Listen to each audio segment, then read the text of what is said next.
सुमुखश्चैकदन्तश्च कपिलो गजकर्णका लंबोदरश्च विकटो विघ्ननाशो विनायका धूम्रकेतुर्गणाध्यक्षो भालचंद्रो गजानन द्वादशेतानि नामानि या पठे शृणुयादपि विद्यारम्भे विवाहे च प्रवेशे निर्गमे तथा संग्रामे संकटे चैव विघ्नस्तस्य न जायते। 7 तारीख का दिन रविवार का अवसर है, प्रतिपदा तिथि है, माघ का महीना ये आरंभ हो रहा है इस दिन से।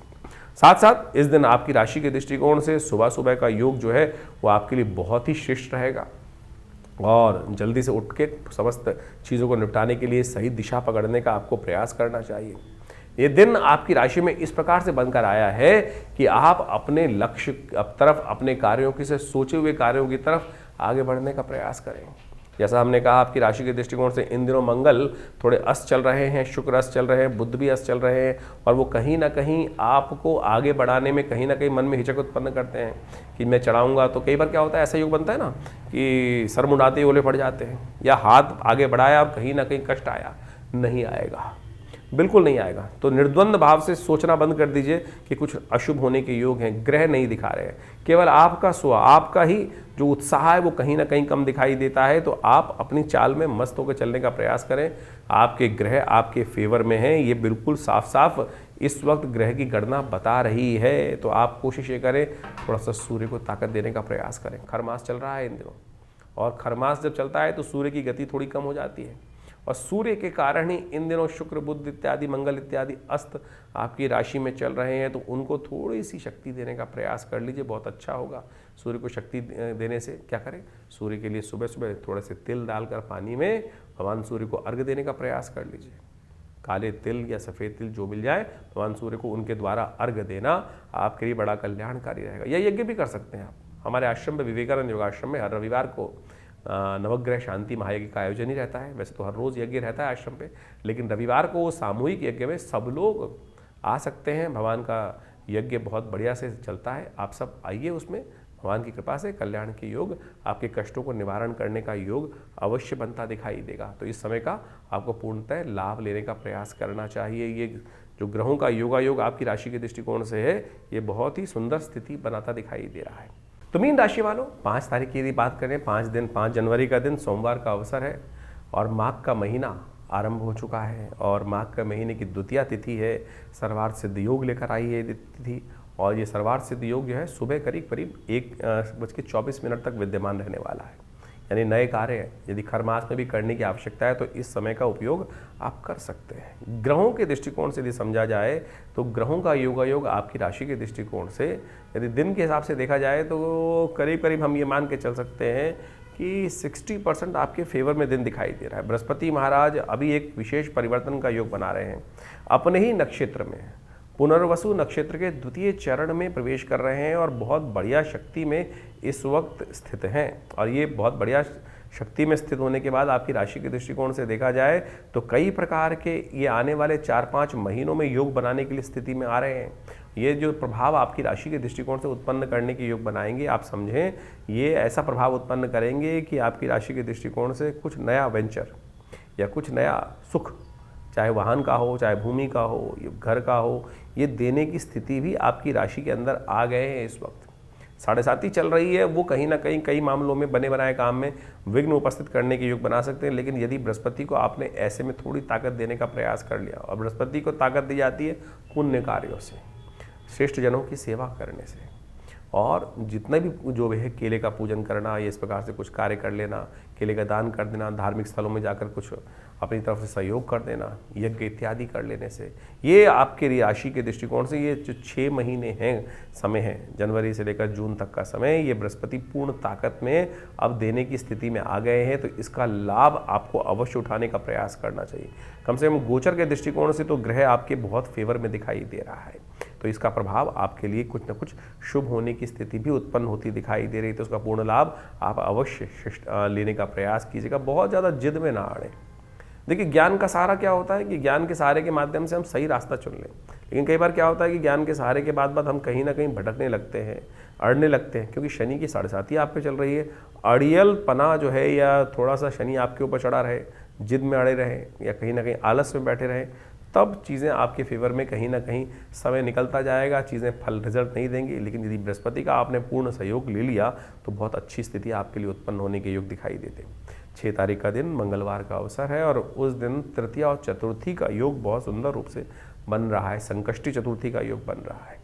और साथ साथ आपकी राशि के दृष्टिकोण से देखा जाए तो इस दिन कई ग्रहों का योग बहुत श्रेष्ठ बन रहा है। मंगल इन दिनों अस्त चल रहे हैं, इस बात समझें।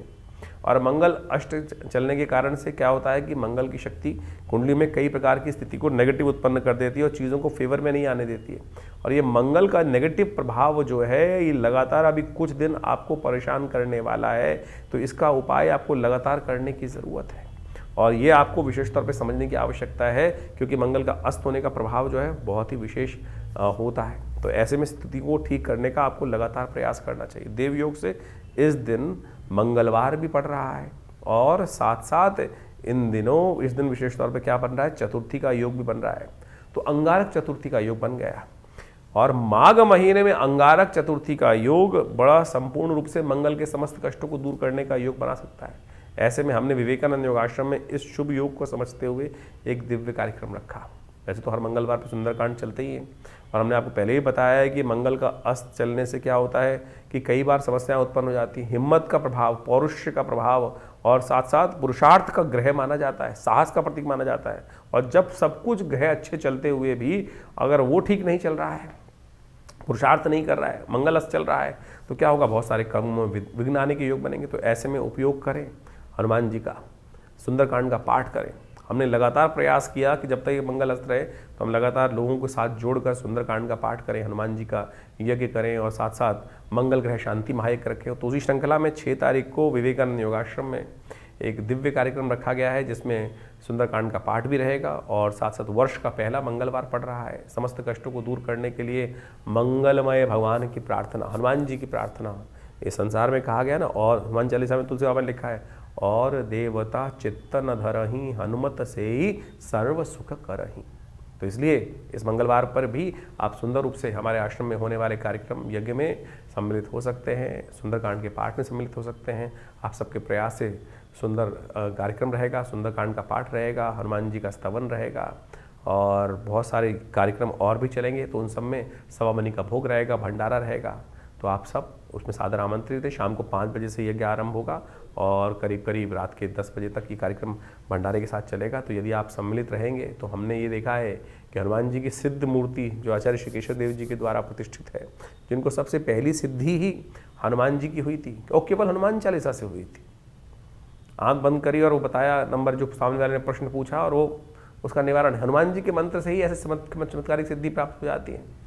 तो आप समझ लें कि इतना सुंदर ये हनुमान जी का सुंदर सावर मंत्र है, कुछ और उल्टा सीधा करने की, लंबा चौड़ा प्रयास करने की ज़रूरत ही नहीं है। तो इस साक्षात सिद्ध मूर्ति के समक्ष हनुमान जी के बैठकर सुंदरकांड का पाठ आप करें, हमारे साथ जुड़ें। अपने नाम से भी करा सकते हैं, उसके लिए पूर्ण व्यवस्था है। आश्रम के जो गतिविधि नंबर चल रहे हैं उन पर संपर्क साध कर आप चीज़ों को जान सकते हैं। तो मीन राशि वालों, 7 जनवरी का क्या ग्रहों का योग है, जो क्या कुछ कर रहा है जान लीजिए। बुधवार का अवसर है, पंचमी तिथि आपकी राशि में विद्यमान है। ग्रह थोड़े से स्वास्थ्य के लिए भारी चलते दिखाई दे रहे हैं, ध्यान रखिएगा। स्वास्थ्य का विशेष तौर पर ग्रहों के परिवर्तन के साथ से अनुकूल प्रभाव नहीं उत्पन्न होता दिखाई दे रहा है। थोड़े खर्चे ज़्यादा होने के योग आपकी राशि में थोड़े बनते दिखाई दे रहे हैं। तो इसलिए खास तौर पे अपने मनोमस्तिष्क का विचारों का आपको थोड़ा ध्यान रखते हुए कार्य करने का प्रयास करना चाहिए। चंद्रमा के साथ केतु की युति जिस प्रकार से आपकी राशि में जो बन रही है, जहाँ बन रही है, वो कहीं ना कहीं थोड़ा सा मनोमस्तिष्क को नेगेटिव करता दिखाई दे रहा है। मंगल अस्त, साथ में शुक्र इत्यादि अस्त चल रहे हैं, सूर्य ने इन सब के ऊपर नेगेटिव प्रभाव डाल रखा है। खर मास का योग चल रहा है। तो चीज़ें कई बार क्या होती है, हमारे हाथ में आते आते रुक जाती है। अरे शनि की 7.5 चल रही है भाई, तो इस बात का ध्यान रखते हुए कार्य करो तो बहुत बढ़िया रहेगा। उसका उपाय लगातार करते रहने की ज़रूरत है। और शनि तो आपको पूरे वर्ष इस बार परेशान करने के योग लगातार देंगे ही देंगे। तो इस समय जो योग चल रहा है उसको आपको लगातार ठीक करने की ज़रूरत है, उसका उपाय करने की ज़रूरत है। परोपकार कार्य करें, किसी देवस्थल में जाकर एक काम कर सकते हैं, या तो कोयला जहाँ खाना बनता हो, कोयले का दान करना आपकी राशि के दृष्टिकोण से अच्छा है। कभी कभी ये अवश्य कर दिया कीजिए। कहीं ना कहीं कष्ट निवृत्ति का योग, कहीं ना कहीं कष्ट से बचने का योग भगवान की कृपा से आपकी कुंडली के अनुसार से बन जाएगा। हरी चीज़ों का दान करना भी आपके लिए अच्छा रहेगा। सब्जी इत्यादि का दान करना भी आपकी राशि के दृष्टिकोण से अच्छा रहेगा। 8 तारीख यदि ग्रहों का योग समझें तो बृहस्पतिवार का अवसर, षष्ठी तिथि इस दिन विद्यमान है और ग्रहों का परिवर्तन का योग बनेगा, उम्मीद रखें। लेकिन दिन थोड़ा सा भारी दिखाई देता है, शाम आते आते कुछ नया परिवर्तन का योग बनता दिखाई देगा। यानी दिन कैसे भी थोड़ा सा खर्चा वाला ज़्यादा रहेगा, तो खर्चों पे थोड़ा कंट्रोल रखते हुए कार्य करने का प्रयास करें। कई बार क्या होता है, मनोमस्तिष्क ऐसा लगता है कि कहीं हम अड़ जाते हैं कि नहीं ऐसे ही रास्ता, अरे दुनिया में बहुत रास्ते हैं, ऐसे भी वैसे भी कैसे भी, हमको एक ही रास्ता। कई बार इन दिनों ग्रहों का योग आपकी राशि के दृष्टिकोण से है, थोड़ा बुद्धि डंप हो रही है, तो कहीं ना कहीं वो स्थितियाँ समझ में नहीं आ रही हैं। शाम आने दीजिए, थोड़ा डिले करने का प्रयास कीजिए। कई बार चीज़ों को डिले करना बड़ा अच्छा रहता है, एकदम तुरंत डिसीजन लेना कई बार नुकसानदायक हो सकता है। तो आज का दिन जैसा भी ये काटने का प्रयास करें, नई सूर्य अस्त होने के साथ साथ नए जीवन के बहुत से कष्ट हैं उनको निवृत्ति करने का योग भी आपकी राशि में बनने के योग बहुत बढ़िया से बन सकते हैं। पीली चीज़ों का दान करना आपके लिए बड़ा अच्छा रहेगा। गुरु का सानिध्य प्राप्त करना, गुरुजन का आशीर्वाद लेना आपके कल्याण योग कहीं ना कहीं बन सकता है आपकी राशि में।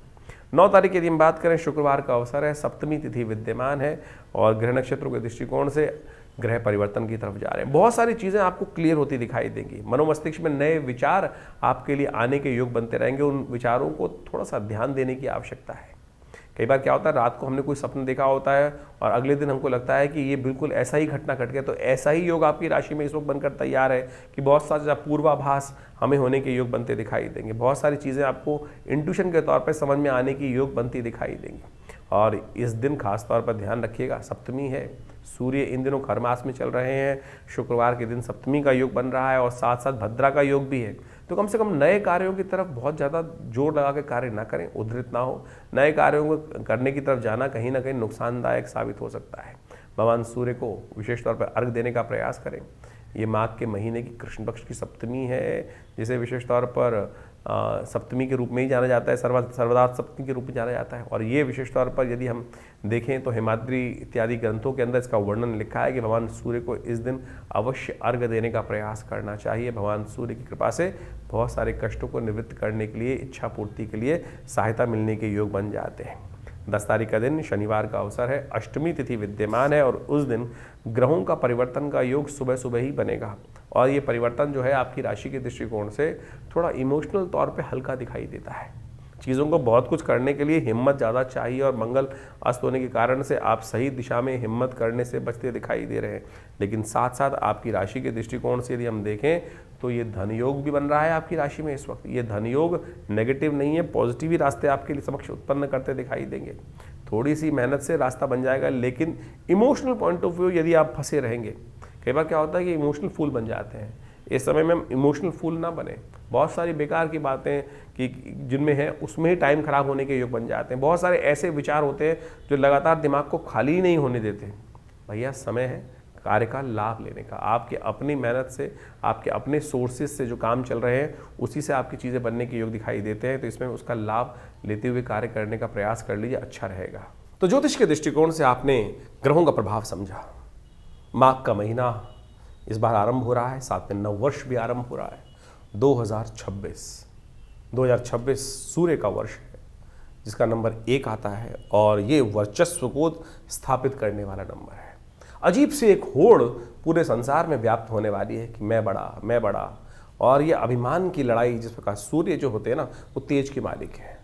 और हर व्यक्ति के अंदर सूर्य जो है आध्यात्मिक तौर पे भी और सांसारिक तौर पे भी व्यक्ति को आगे बढ़ाने का योग बनाते हैं। जिनकी जन्मपत्री में सूर्य बहुत अच्छे अंशों में है, उनका स्वामित्व बढ़ने के लिए और साथ साथ स्वाभिमान बढ़ने के लिए अच्छा सा योग, जीवन में वर्चस्व कीर्ति बढ़ने के अच्छे योग इस सूर्य के वर्ष में बनने के योग दिखाई देते हैं। और जिन जिन के सूर्य या तो पाप ग्रह से ग्रसित हैं, या पाप कर्तृ योग में फंसे हुए हैं, या अशुभ स्थिति में जन्मपत्री में हैं, ऐसे व्यक्तियों के लिए जीवन में इस समय में ध्यान रखना पड़ेगा।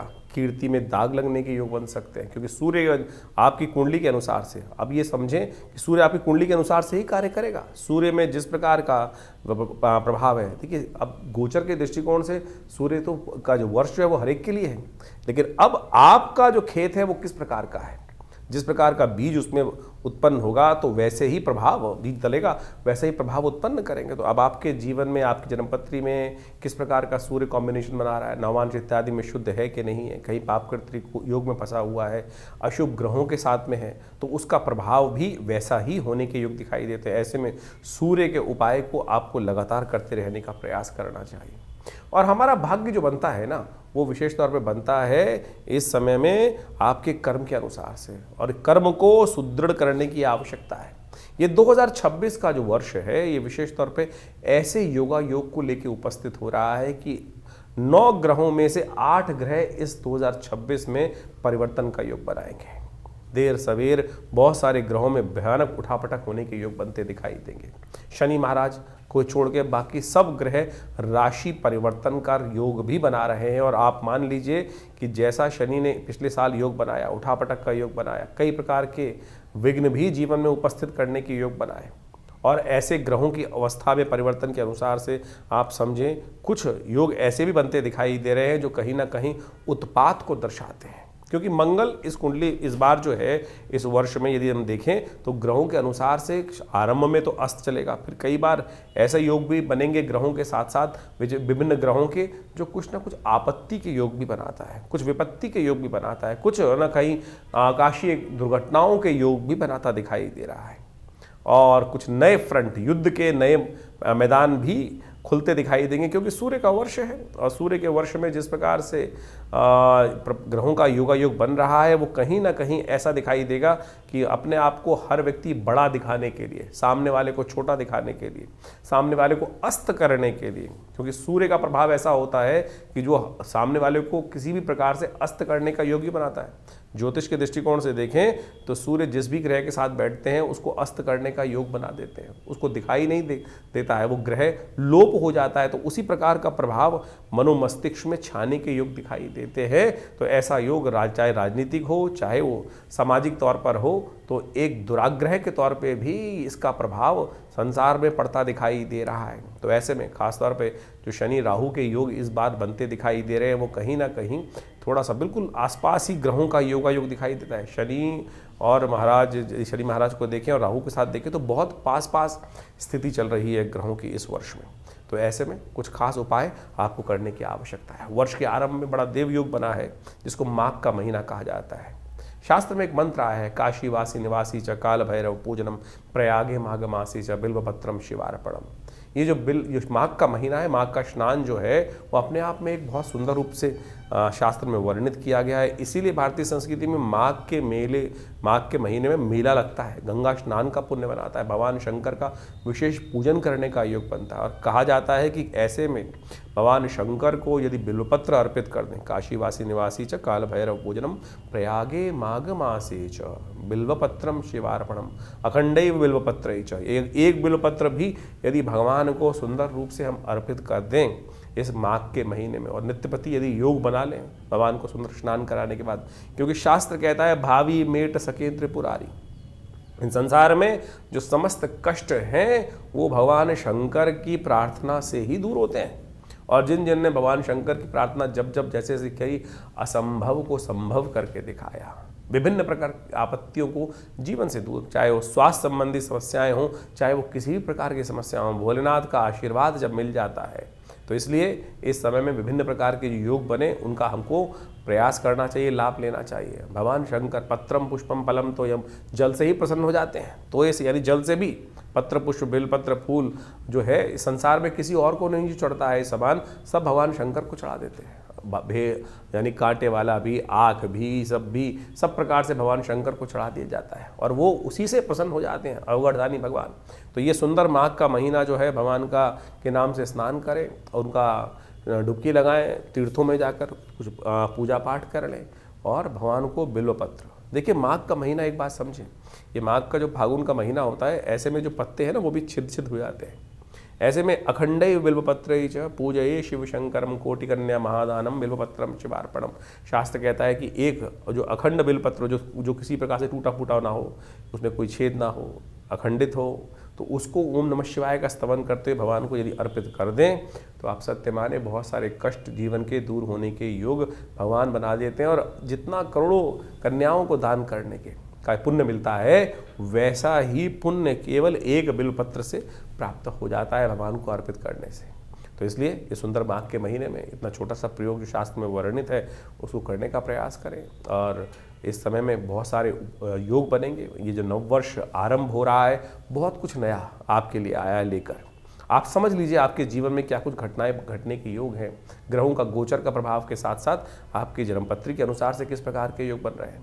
कई बार हमारे बहुत सारे प्रश्न आते हैं लोगों के, और उस प्रश्नों को हम लिख के भी भेजते हैं, जवाब भी भिजवाते हैं कि अब गोचर में हमने आपका जन्मपत्र जो राशि के अनुसार से, योग के अनुसार से, नक्षत्रों के अनुसार से आपके प्रभाव को समझा और बताया किस प्रकार का प्रभाव है। बहुत सारे लोग कहते हैं कि ये नहीं घट रहा है, तो अब आपको समझना पड़ेगा क्यों नहीं घट रहा है। कहीं आपकी दशाएं तो फर्क नहीं है, कुछ ना कुछ दशाओं में कुछ दिक्कत आ रही हो, जन्मपत्री में कुछ मूलभूत कारण हो, कब आपका भाग्य जागने लिखा है, कब आपके जीवन, हम लगे जा रहे हैं जीवन में, मेहनत करे जा रहे हैं, लेकिन भाग्य नहीं जाग रहा है। कारण क्या है? समय कब आने वाला है? वो समय कब आएगा जो हमारे मानसिक तौर पर हमको संतुष्टि देने का योग बनाएगा। और वो ज्योतिष के दृष्टिकोण से, ज्योतिष के ज्ञान से, ज्योतिष जिसको कहा जाता है ना, वो दिव्य ज्ञान, वो रोशनी देने वाला ज्ञान, वो रास्ता निर्द्वंद भाव से रोशनी, प्रकाश को देने वाला ज्ञान जो है, वो प्रकाश जो है वो देने वाला जो ज्ञान है ना, प्रकाश नेत्रों से, ज्योतिष वेद के अंदर कहा गया है कि ज्योतिष संज्ञा नेत्र की है। तो इस बात को हम समझें तो दिव्य ज्योति जो है वो ज्योतिषी है, कि जो विज्ञान जो है, जो आपको दिखा सकता है कि भाई कौन सा रास्ता अंधकार को जो प्रकाश के अंदर परिवर्तन करने का, अज्ञान से ज्ञान यानी भविष्य को ज्ञान का जो प्रकाश है वो भी दिखा दे, तो वो ज्योतिष विज्ञान है। उसकी सहस्त्रों शाखाएं हम गोचर के माध्यम से, बहुत सारे और के माध्यम से आप सबके समक्ष उन सब गणनाओं को इसके माध्यम से, अपने इस आचार्यवाणी चैनल के माध्यम से रखते हैं, बताते हैं, और उनको समझना चाहिए। और जो जो जीवन में घटनाएं हैं उनका पूर्वाभास भी सही होता है। पिछले वर्ष हमने बहुत सारी घटनाओं के बारे में आपको ज्योतिष के दृष्टिकोण से जो बनता है, समय समय पर घटने वाली घटनाएं, वो बिल्कुल उसी प्रकार से आपके समक्ष रखी, और बहुत सारे लोगों के प्रश्नों का निदान भी हमने इस कार्यक्रम के माध्यम से देने का प्रयास किया। आप भी अपने प्रश्नों को हमें भेज सकते हैं, व्हाट्सएप के माध्यम से भेज सकते हैं, खुद आके विवेकानंद योगाश्रम में मिल सकते हैं। बहुत सारे कार्यक्रम हर महीने आश्रम पे चलते ही हैं, और उन सब कार्यक्रमों में भी आप जुड़ सकते हैं। हम सब एक बात समझे, कभी विभिन्न ग्रहों के उपायों के चक्कर में फंसते हैं कि भैया उपाय ऐसा कर ले, वैसा कर ले। उपाय सीधा साधा भगवान का स्मरण ही है, भगवान का भजन ही है, और उसमें केवल आपके विश्वास और श्रद्धा और समर्पण की आवश्यकता है, समय के समर्पण की आवश्यकता है। हम लगे हैं जन्म पर कुछ सिर्फ अंगूठियां पहनने में, कुछ टोटके कर लेने पे, ये टोटका कर ले, वो टोटका कर ले। सीधा सीधा भगवान का भजन करिए, ना हींग लगे, ना फिटकरी रंग चौका हो। तो आप जो विभिन्न कार्यक्रम के बारे में हम आपको समय समय पर हर रोज़ आपके राशिफल के अनुसार से बताते रहते हैं, पौराणिक ज्योतिष को आपके समक्ष लाने का प्रयास करते हैं। ज्योतिष एक ऐसा विषय है जो विशेष तौर पर पुराण के अनुसार से शास्त्रों में बहुत सुंदर तरीके से विद्यमान बताया गया है, और उसमें उनके जो निदान हैं, टेस्टिमनीज हैं कि क्या किया, किसके जीवन में कैसा कष्ट आया, तो उनका वर्णन जो है हमारे पुराणों में मिलता है, हमारी कथाओं में मिलता है। और उन कथाओं से ही क्या होता है कि आप जब पंचांग देखेंगे तो हर रोज़ कोई ना कोई व्रत आता है, हर व्रत की कोई ना कोई कथा है, वो किसी ना किसी पुराण में लिखी हुई है। वो कथा है क्या?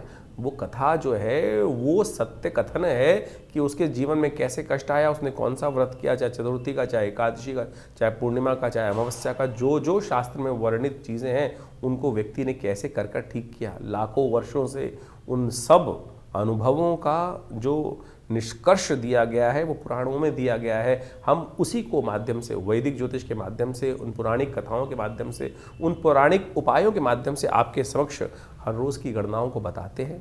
तो इनको केवल कथा मत समझें, कथा के समझ में चक्कर में फंसोगे ना तो विडंबना उत्पन्न होगी आपके जीवन में। ये 2026 बहुत कुछ नया करने आया है। ये समय को यूटिलाइज करने का प्रयास करें। बड़े भाग्य मानुष तन पावा, सोते सोते निकल जाएगा नहीं तो समय। तुरंत समझिए क्या होने वाला है आपके भविष्य में। ज्योतिष के माध्यम से आप समझ सकते हैं और सही दिशा पकड़ सकते हैं। सही दिशा पकड़ लोगे, सही रास्ता पकड़ लोगे तो तुरंत अपने उस लक्ष्य तक पहुंच जाओगे। नहीं तो पृथ्वी गोल है, कोई लंबा रास्ता लेगा, कोई छोटा रास्ता लेगा। अनुभव के माध्यम से, गुरु के सानिध्य में रहकर हमको छोटा रास्ता पता चल जाता है, नहीं तो बहुत लंबा पहुंचोगे तो सही लक्ष्य में। आप समझें कि आप पृथ्वी गोल है, हमको इधर चलना शुरू किया, हम इधर से रास्ता छोटा था तो हम यहीं से यहीं छोटे रास्ते पहुंच जाएंगे, नहीं तो पूरा लंबा घूम कर जिंदगी लगा कर फिर उस लक्ष्य में, लक्ष्य हमारे बिल्कुल पड़ोस में बैठा था, लेकिन हम उसको भटकते भटकते कहाँ से कहाँ भटकते रहे। तो इसलिए ज्योतिष के माध्यम से, जो अनादिकाल से हमारे समस्त जितने शास्त्रों के माध्यम से लोगों ने, बुद्धिमान लोगों ने उसका सहारा लिया है, तो आप भी ज्योतिष के माध्यम से हमारे इस संस्थान से जुड़ें। मैं आचार्य डॉक्टर विक्रमादित्य आप सबको नववर्ष की हार्दिक शुभकामना देता हूँ। और ये वर्ष आपके लिए कुछ नया करने के लिए जैसे उद्धृत हो रहा है, न्यूमरोलॉजी के हिसाब से सूर्य का वर्ष है, आप सबके जीवन में सूर्य के समान प्रकाश का सुंदर योग बने और संसार पर आपका वर्चस्व स्थापित हो, ऐसा भगवान की तरफ से आप सबको आशीर्वाद। धन्यवाद, नमस्कार।